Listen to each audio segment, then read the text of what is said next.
श्रीराम समर्थ. श्री गणेशाला, शारदेला, समर्थ सद्गुरूंना, सूतांना, सनकादिकांना, शुकाचार्यांना वंदन करून क्षणभर नामस्मरण करू. श्रीमद भागवत सारामृत कथेचे श्रवण करू. ओम नमो भगवते वासुदेवाय. ओम नमो भगवते वासुदेवाय. ओम नमो भगवते वासुदेवाय. ओम नमो भगवते वासुदेवाय. ओम नमो भगवते वासुदेवाय. गोपाल कृष्ण भगवान की जय. सच्चिदानंद रूपाय विश्वोत्पत्त्यादि हेतवे तापत्रय विनाशाय श्रीकृष्णाय वयं नमः. श्रोते हो, नमस्कार. शुकाचार्य राजा परीक्षितीला सांगतायत, राजा, भगवंतांनी मथुरेमध्ये प्रवेश केला. ज्यांची ज्यांची भेट झाली, ज्यांनी भगवंताच्या चरणी नतमस्तक होण्याचा प्रयत्न केला, त्यांचं कल्याण झालं. आणि ज्यांनी उन्मत्तपणा करण्याचा प्रयत्न केला, भगवंतांनी त्यांना यमसदनाला पाठवलं. भगवंत आहे, भगवंताची प्रतिज्ञाच आहे. परित्राणाय साधूनां विनाशाय च दुष्कृतां धर्म संस्थापनार्थाय संभवामी युगे युगे. राजा, भगवान मथुरेमध्ये प्रवेश करते झाले. यानंतर भगवान गोपाल कृष्ण जेव्हा राजमार्गावरून पुढे पुढे चालले होते, तेव्हा त्यांनी एका युवतीला पाहिलं. ती दिसायला सुंदर होती. अथ व्रजन् राजपथेन माधवः स्त्रियं गृहीत्वाङ्गविलेपभाजनां विलोक्य कुब्जां युवतीं वराननां प्रपच्छयान्तीं प्रहसन् रसप्रदः. ती युवती दिसायला सुंदर होती, पण शरीराने कुबडी होती. ती हातामध्ये उटण्यांचा डबा घेऊन चालली होती. भक्तांना आनंद देणारे भगवान गोपाल कृष्ण हसत हसत त्या मुलीकडे पाहून म्हणाले, हे सुंदरी, कात्वन्वरोर्वेतदुहानुलेपनं कास्यांगने वा कथयस्व साधुनः. हे सुंदरी, तू कोण आहेस? हे उटणं कुणासाठी घेऊन चालली आहे, हे आम्हाला नीट सांग. ही सुगंधी उटणी तू आम्हाला दे, त्यामुळे लवकरच तुझं कल्याण होईल. त्यावेळेला ती सैरंध्री, ती दासी म्हणाली, दास्यम्यहं सुंदर कंस सम्मता त्रिवक्रनामा ह्यनुलेप कर्मणि मद्भावितं भोजपतेरति प्रियं विना युवांकोन्यतमस्तदर्हति. हे परमसुंदरा, मी कंसाची त्रिवक्रा नावाची उटणे लावणारी आवडती दासी आहे. माझे उटणे भोजराज कंसाला अतिशय आवडते, परंतु आपणा दोघांखेरीज याला पात्र असा दुसरा कोण असेल बरं? भगवंताचे सौंदर्य, कोमलता, मधुरता, मंदहास्य, प्रेमालाप आणि पाहणं यांच्यामुळे प्रभावित होऊन तिने ते उटणं त्या दोन्ही भावांना भरपूर लावलं.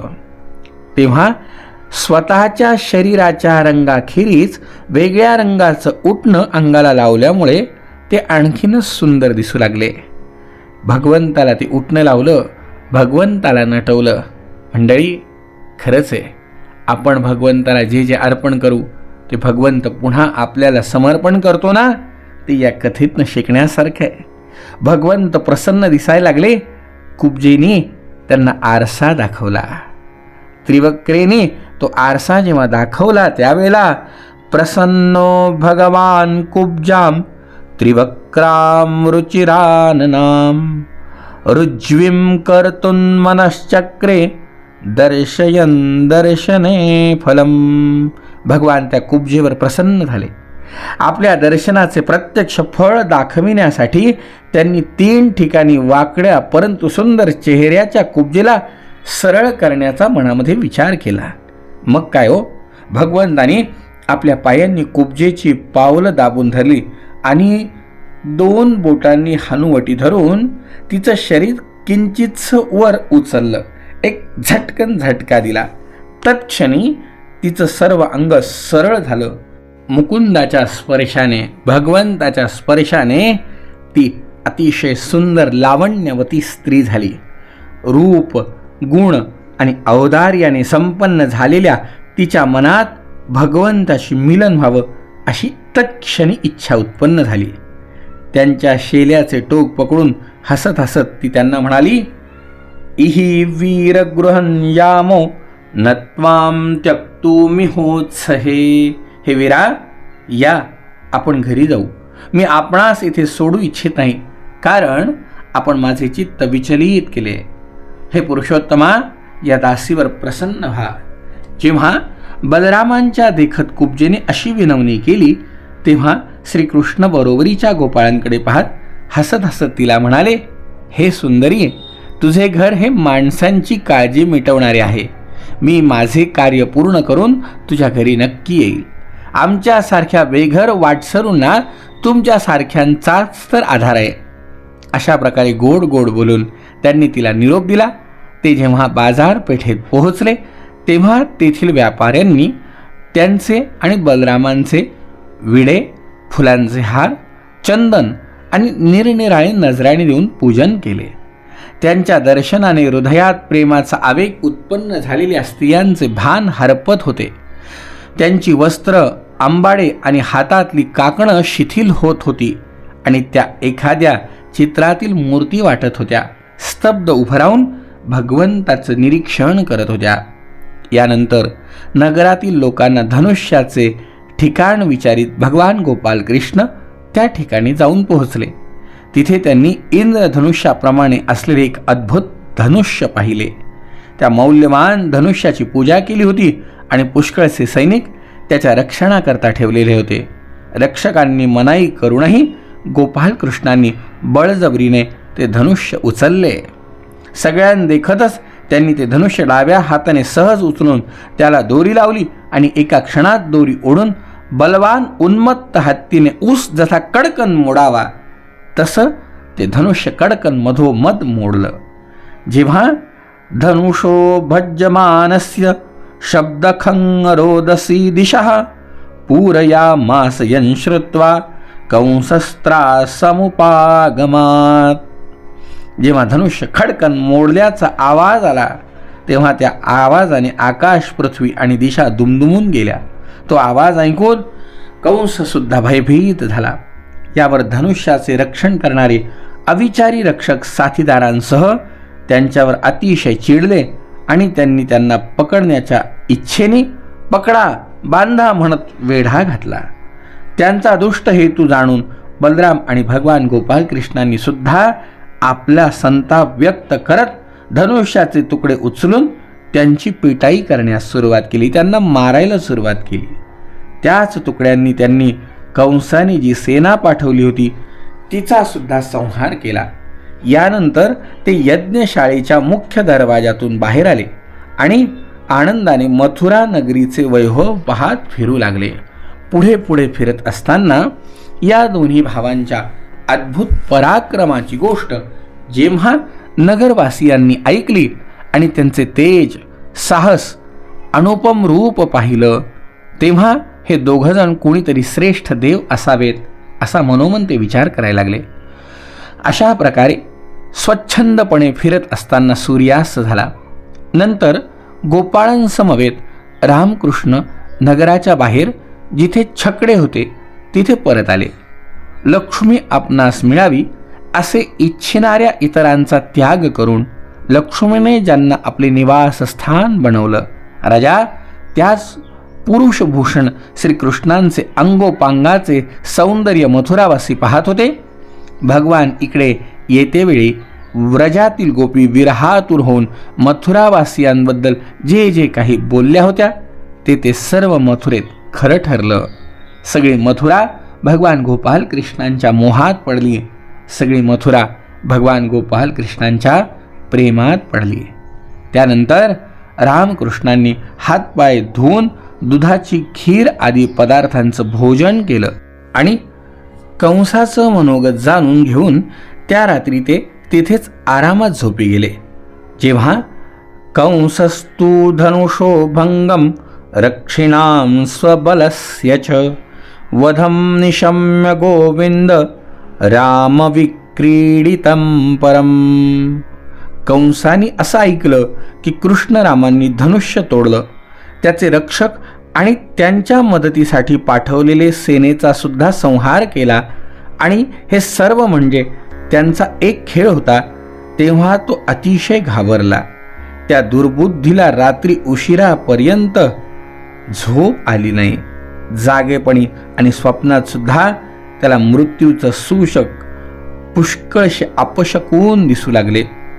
जागेपणी त्याला असं दिसत होतं की त्याच्या शरीराचे प्रतिबिंब असूनही त्याला मस्तक नाही. मध्ये बोट नसून चंद्र आदी त्याला दोन दोन दिसायला लागले. सावली दुभंगलेली दिसू लागली. कानातले बोट घालूनही घुंगू असा आवाज ऐकू येऊना. झाडे सोनेरी दिसत होती. धुळीत स्वतःच्या पायांचे ठसे दिसत नव्हते. कंसाला स्वप्नात दिसत होतं की तो प्रेतांना मिठी मारतोय, गाढवावर बसून चाललाय आणि विष प्राशन करतोय. त्याचं सर्व शरीर तेलाने माखलंय. गळ्यात जास्वंदीच्या फुलांची माळ आहे आणि तो नग्न होऊन कुठेतरी एकटाच जातोय. स्वप्नात आणि जागेपणी त्यांनी अशा प्रकारचे पुष्कळसे अपशकून पाहिले. त्यामुळे त्याचं मन भयभीत झालं. त्यामुळे मृत्यूची भीती त्याला आणखीनच ग्रासू लागली. त्याची झोप उडाली. परीक्षिता, व्युष्टायान्निशिकौरव्य सूर्येचाभ्य समुत्थिते. जेव्हा रात्र संपली आणि सूर्यनारायण पूर्व समुद्राच्या वर आले तेव्हा राजा कंसाने मल्ल क्रीडा महोत्सव प्रारंभ केला. राजाच्या कर्मचाऱ्यांनी आखाडा चांगल्या रीतीने सजवला. नगारे तुतार्या वाजवायला सुरुवात केली. बैठकीच्या जागा फुलांचे गजरे, झेंडे, वस्त्र आणि पाना फुलांच्या तोरणांनी सजवल्या गेल्या. तेषु पौरा जानपदा ब्रह्मक्षत्र पुरोगमा यथोपजोषम विभीषु राजनश्च कृतासनाः. त्यावर ब्राह्मण, क्षत्रिय आदी नागरिक आणि गावातले लोक असे सर्वजण नियोजित ठिकाणी बसले. राजेही आपल्या आसनांवर जाऊन बसले. आपल्या मंत्र्यांसह कंस मांडलिक राजांच्या मध्ये राजसिंहासनावर जाऊन बसला. अपशकून झालेले असल्याने यावेळेला सुद्धा तो मनातून घाबरलेला होता. तेव्हा पहिलवानांच्या दंड थोपटण्याच्या पाठोपाठ वाद्ये वाजू लागली आणि गर्विष्ठ पहिलवान खूप समजून आपापल्या उस्तादांसह आखाड्यात येऊन उतरले. चानूर, मुष्टिक, कूट, शल आणि तोशल हे पहिलवान वाद्यांच्या सुमधुर आवाजाने उत्साहित होऊन आखाड्यामध्ये येऊन बसले.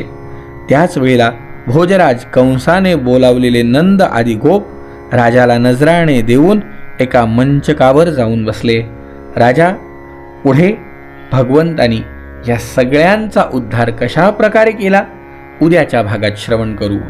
श्रोते हो, एक महत्त्वाची सूचना. अविरत दासनवमी महोत्सव संभाजीनगर यांच्या वतीने गेल्या 4 वर्षांपासनं प्रत्येक महिन्यामध्ये प्रतिमासिक वद्यनवमी महोत्सव घेतला जातो. मागच्या फाल्गुन वद्यनवमीला याचे 50 महिने पूर्ण झालेत. 50वा महोत्सव साजरा केला गेलाय. या महोत्सवाची माहिती अशी की प्रत्येक महिन्याच्या वद्यनवमीला समर्थांना अभिषेक केला जातो आणि समर्थांसमोर कीर्तन भक्ती सादर केल्या जाते. वेगवेगळ्या कीर्तनकारांचे कीर्तन ठेवल्या जातात. समर्थांना दुधाने अभिषेक केला जातो. आपण याकरता चैत्र महिन्यापासून ते फाल्गुन महिन्यापर्यंत 12 महिन्यांच्या वद्यनवमीसाठी सभासद करत असतो. ही सभासद नोंदणी यासाठी आपणास 50 रुपये शुल्क द्यायचं आहे. प्रत्येक महिन्यामध्ये 50 रुपये देऊन आपण याचे सभासद होऊ शकता. ह्या आपल्या 50 रुपयामध्ये समर्थांना दुधाचा अभिषेक, ब्राह्मणांची दक्षिणा, पूजेला लागणारं साहित्य, कीर्तनकार त्यांना देणारे साथीदार यांचं मानधन त्यातून दिलं जातं. प्रत्येक महिन्यामध्ये वद्यनवमीला हा महोत्सव साजरा केला जातो आपणही याच्यामध्ये सहभागी होऊ शकता. प्रत्येकाचं गोत्र उच्चार करून प्रत्येकाचा अभिषेक वेगळा केला जातो. आपलं नाव, पत्ता आणि गोत्र आमच्या व्हॉट्सअप क्रमांकावरती आपण जर पाठवलं तर आपणही याचे सभासद होऊ शकता. आपल्या वतीने हा महोत्सव या ठिकाणी साजरा केला जाईल. ठिकाणंही वेगवेगळे असतात. त्याचा ग्रुप केला जातो. त्या ग्रुपवरती त्याची संपूर्ण माहिती प्रसारित केली जाते. ज्यांना प्रत्यक्ष येणं शक्य आहे त्यांनी यायचं. ज्यांना येणं शक्य नाही ते आपल्या या अविरत दासनवमी महोत्सव या यूट्यूब चॅनलवरती हा कार्यक्रम बघू शकता. तर मंडळी, सभासद होण्यासाठी आमच्या 98 60 78 29 89 या दूरध्वनी क्रमांकावर व्हॉट्सॲपद्वारे मेसेज करून आपण या कार्यामध्ये सहभागी होऊ शकता. जय जय रघुवीर समर्थ.